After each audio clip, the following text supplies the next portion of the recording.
Hello everyone! Welcome back to a new LEGO review. And this time it's a custom build.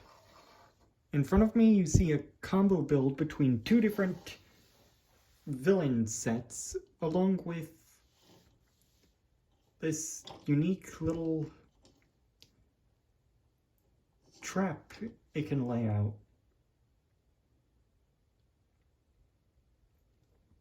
Now to start off with, the sets that are making up this custom build, I will be linking in the description by set number and set name. But for the most part, if you do make this, well, it's a little tricky. Mostly because you have to get the arms situated, and yes, this mech has 4 arms.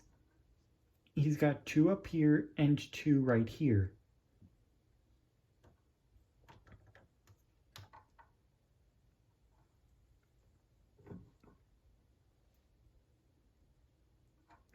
And that's pretty much it.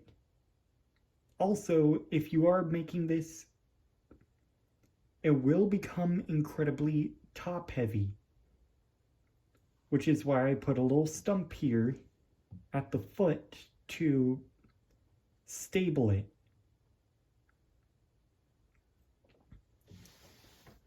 But that's it for this review.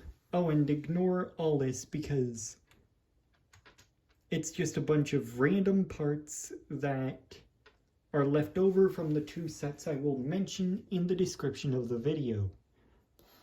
So that's it for this video, and I will see you all next time. Peace.